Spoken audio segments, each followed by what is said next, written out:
એવું કહેવાય ઉકળાટ હોય ને તો જ વરસાદ. એમ આપણી ભીતર જો કંઈક ઉકળાટ હોય તો ઈશ્વરની કૃપા, ગુરુની કૃપા આપણી ઉપર થાય. ઉકળાટ ન હોય તો કોઈ વસ્તુ આપણે પ્રાપ્ત થતી. હમણાં ભાઈ ભજન ગાયું સખી મહાપદની વાત કોઈક જાણે સદગુરુ મળ્યા સાર સોય વિચાર.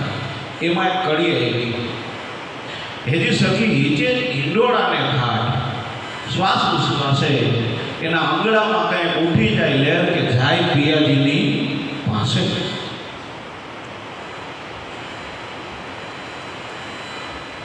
કે આ શ્વાસ અને ઉશ્વાસનો હિંડોળો તો હરેકના ઘટ ભીતર હાલી ગયો.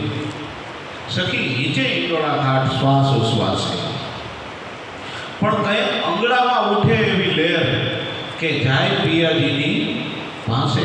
ક્યારેક એવું મન થાય, ક્યારેક એવો વિરહ થઈ જાય કે મારા પિયુને મળવું છે. એક ગામની અંદર બાપુ એક વાણીઓ ને એક વાણિયાણી, બહુ ધ્યાન દઈને વાત સાંભળજો. એક વાણીઓ અને વાણિયાણી અને એની ખરે કોઈ સંતાન નહીં, પણ વાણિયાને કાયમ કહીએ કે આપણે એટલું બધું ભગવાને સુખ દીધું, કૃપા છે આપણી ઉપર, પણ આપણે સંતાનનું સુખ નથી, પણ છતાંય તમે આખી જિંદગી ખોટું કર્યું છે તો ભેગા ભેગું એટલું ખોટું કરો ને. એટલે વાણિયાએ કીધું કે ખોટું કરવું તો કે આપણી ઘરે સંતાન તો નથી, પણ બાજુના ગામની અંદર એક ગરીબ વાણી કરીએ છીએ, આપણા જ જ્ઞાતિના છે, એની ઘરે બહુ સરસ મજાની દીકરી છે, તો આપણા દીકરાને માગુનિયા નાખો ને. એ કે પણ ગાંડી આપણે તો દીકરો જ નથી. તો કે એ જ ખોટું કરવાનું કહું છું કે આપણે દીકરો નથી છતાંય દીકરાને તમે માગવું નાખો. વાણીઓ કે જેવી તારી ઈચ્છા. એટલે વાણીઓ તો બીજે દી 5-25 ગાવજી છે તો એનો જ્ઞાતિબંધુ હતો, એ વણિકને પાસે જઈ એની દીકરીનું માગું નાખ્યું, મારા ઘરે દીકરો છે, એની વિરાએ તમારી દીકરીનો હાથ આપો. એટલે ઓલા તો રાજીના રેડ થઈ ગયા કે શેઠ તમારું આવડું મોટું નામ, અમે તો ગરીબ માણસ, અમારી દીકરી તમારા ઘરે ક્યાંથી. એવી રીતના એવી વાત મંજૂર થઈ. ગોળધાળા ખવાણા વાણીઓ પાછો આવ્યો.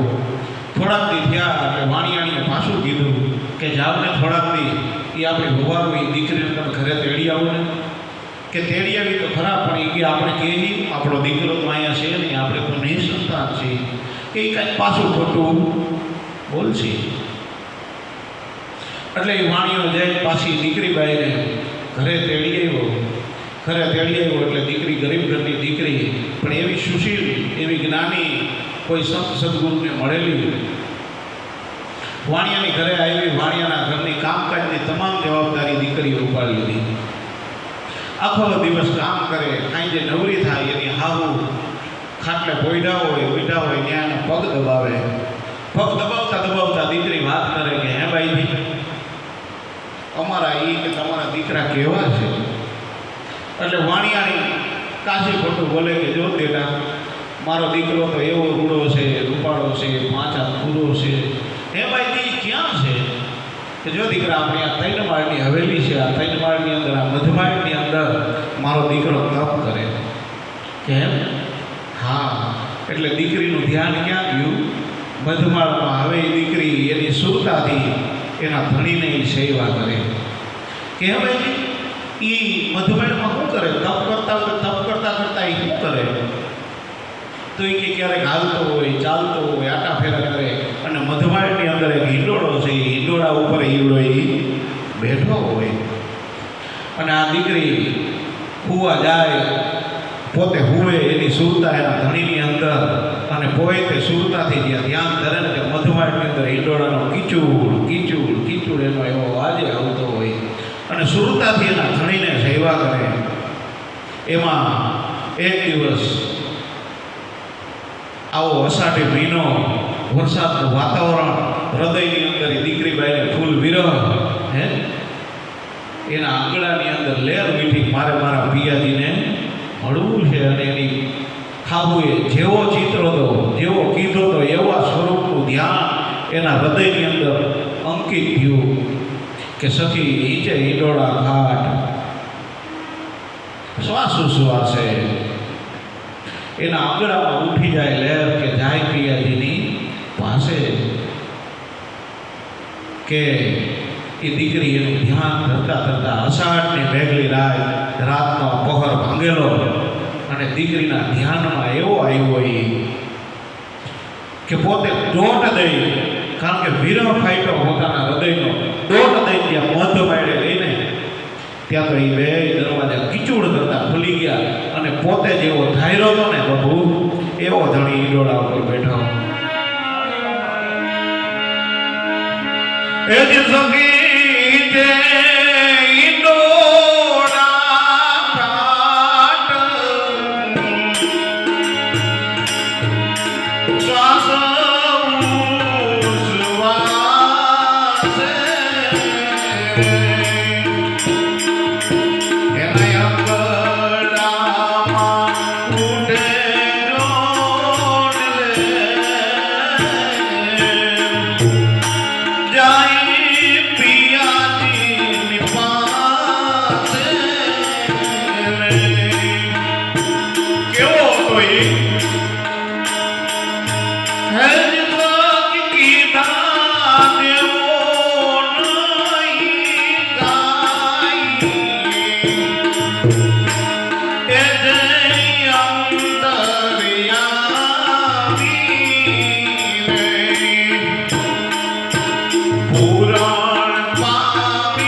અને મહાપદની ઓળખાણ કરાવી દીધી.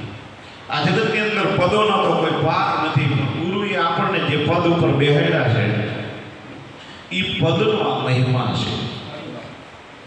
કારણ કે કોઈ અધિકારી હોય તો એ પદ ઉપર બેઠા છે ને, તો બધા મારા જેવા જ માણસ છે, પણ એને જે અધિકાર મળ્યો એ પદ ઉપર બેઠા છે ત્યાં સુધી એનો પાવર છે, એની સત્તા છે. એમ સદગુરુએ આપણને જે પદ ઉપર બેહાડ્યા છે, આપણને અધિકારી બનાવ્યા છે. આપણે વચની એટલે અધિકારી, તો અધિકાર તો મળી ગયો આપણને, પણ અધિકારનો આપણે ઉપયોગ શું કરીએ છીએ એ બહુ મહત્વની વાત છે. બાપુએ બહુ રેણીની થોડાક શબ્દની અંદર સરસ વાત કરી કે પીવું તો મળી ગયો, અધિકાર તો મળી ગયો, પણ પછી એને રીત કેવી રાખવી? કારણ કે દીકરીબાઈ પોતાનું મયુરિયું છોડી પિયરીએ જાય, સાસરીયામાં જાય, ત્યાં તો સસરા હોય, સાસુ હોય, દેરાણી હોય, જેઠાણી હોય, નણંદ હોય અને પોતાનો ધણી હોય. બધાય કુટુંબની અંદર છે, પણ બધાય આયરેનો વ્યવહાર, બધાય આયરેની રીત, બધાયની આયરેની રેણી. તો કે બધી આપણે રેણી આખા ઘરની અંદર રેણીએ રહેવું પડે. ખાહરા હોય તો લાજ કાઢવી પડે, ખાવું હોય તો ધીરું બોલવું પડે, ને આમ નણંદ આયરે મજાક મસ્તી કરવી પડે, દેવર આયરે મજાક કરવી પડે, અને એના ધણી આયરે. તો વાત એ રેણીની છે.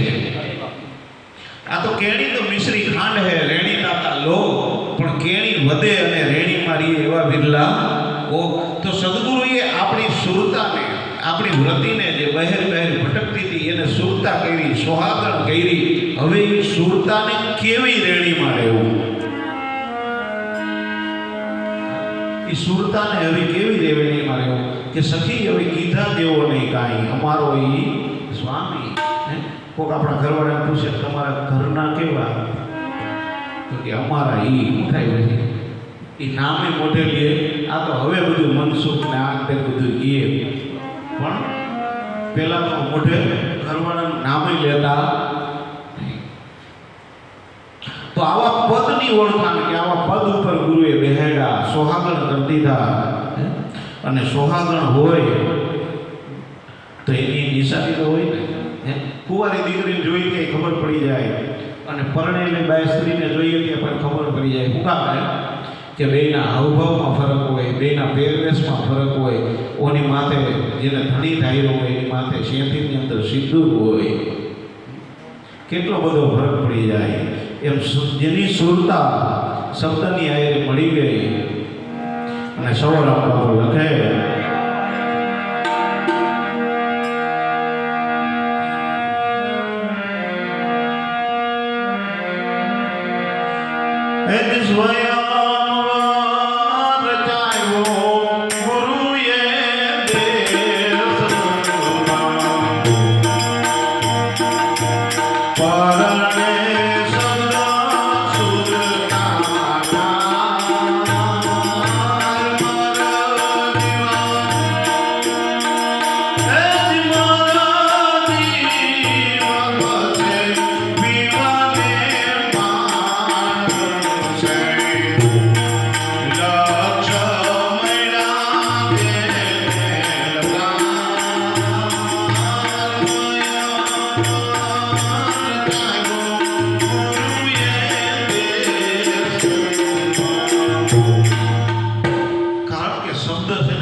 અનાદિ ઘરનો વરરાજો છે, એ આદિ ઘરનો વરરાજો છે, એનો કોઈ દી નાશ થતો નથી. એટલે ગુરુએ આપણી સુરતાનું ભગપણ કોની આવી ગયેલું, શબ્દની આવી ગયેલું. એટલે મીરાએ એમ કીધું કે એવા વરને હું ન વરું ત્યાં જન્મે કાલ મરી જાય. હું તો વરું મારા ગિરધર લાલ છે, મારો ધણીએ અખંડ ને મારો ચૂડલોય અખંડ થઈ જાય. તો આપણને ગુરુએ જે ઈશ્વરની ઓળખાણ કરાવી કેવો હશે કે જેથી કોઈ નહોતું તેથી હતો, જેથી કાંઈ નહોતું આ જગતની અંદર. હમણાં થોડી વાર પહેલાં કાળુભાઈ ભજન ગાયું કબીર સાહેબ, એની અંદર કબકા ભયાતું વેરાગી તેથી સૂરજ નહોતા, ચંદાય નહોતા નવલક તારા તેદુકા ભેગ અમારા, કે જેની શિવ શક્તિ એ નહોતા. તો એ આ બધી વાતો એની છે કે ભીતરના સ્વરૂપની છે, કે ક્યારનો આપણો વેગ છે, ક્યારનો આપણો વેશ છે. તો આવા પુરુષ આવીને, આવા મૂર્તિ આવીને જો હવે આપણું ભગપણ કરાયું હોય, પણ છતાંય આ વર્તી કેવી છે કે એ ઘરનું સુખ માણી શકતી નથી. અને વર્તી ક્યાં ભેટકા કરે, બાર ભેટકા. ધીરા ભગતના એક ભજનની અંદર આવે, વાઘરેણને રાજાએ વેલમાં બેહાડી, મહીપતિએ આપ્યા માન, 10માં જરૂર કે બેહાડી દીધી તો એ અભાગની ગોખે ગોખે માગે દાન. રાજાને ભાઈ આ તો અટાણે જ્ઞાતિ લેવલે કોઈ વાત નથી કરાય, આ તો ઘર ઘરના હસી એટલે વાંધો નહીં. પણ એવા કુળની એક સ્ત્રી એને ગમી ગઈ, એટલે એને વેલમાં બેહાડીને કીધું તમે તમારા રાણી બનો. રાણી કરીને રાજા તો રાજાની ગમે એ રાણી મહેલમાં લઈ આવ્યા. દહમે જરૂર કે બાબુ એ કે બધા રાણીઓની અંદર માનીતી રાણી આ દહમાં જરૂર કે બેહાડી દીધી. અને દાસ દાસીઓને હુકમ કરી દીધો કે આને પાણી માગે ને તે દૂધ હાજર કરજો.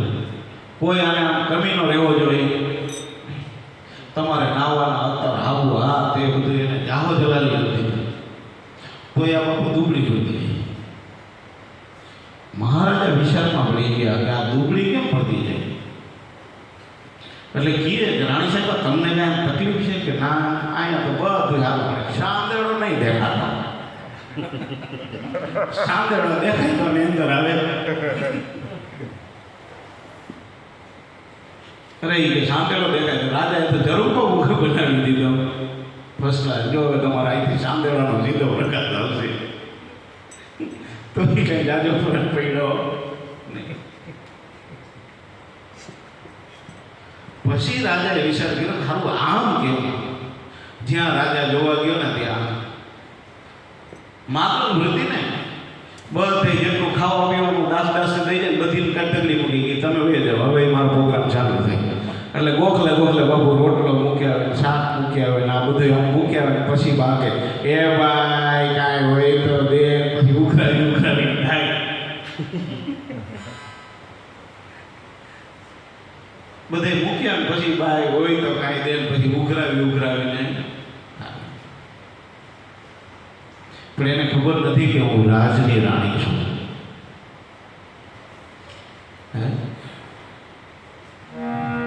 એમ આપણી સદગુરુએ આપણી વૃત્તિને દહમાં મોલે બેહાડી દીધી. તો હજી આયા માગીએ વા માગીએ. આ વૃત્તિ માગતી બંધ થતી નથી. એટલે એનું ભિખારી પણ ભાગતું નથી. આ તો ભિખારી પણ જેનું ભાગી ગયું. નકર રાજાના ખોળે બેસી જાય એ તો રાજકુમાર જ હોય. એમ રાજાના ઘરમાં બેસી જાય એ રાણી જ હોય. પછી એને સુખની અંદર કમી હોય. તો સદગુરુના ખોળેથી બેસી જાય ગુરુનો બાળક કાયમ રાજા જ હોય. રમતા રમતા મળ્યા રે મારા સદગુરુ સ્વામી.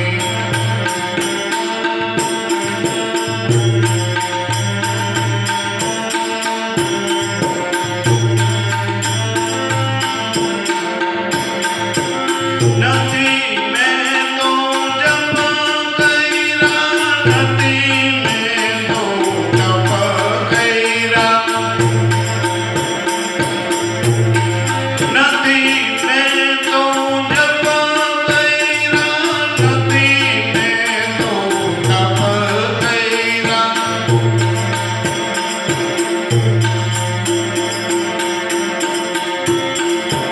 મળ્યું અમને ચૌદ ભુવનનું રાજ રે મણિયા સદગુરુ જ્ઞાની.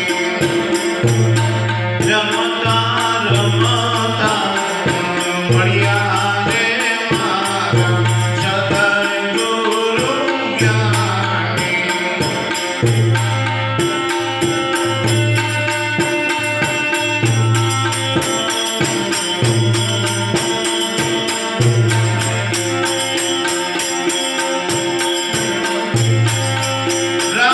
રાજાના ઘોડે રંગ જ બેઠો.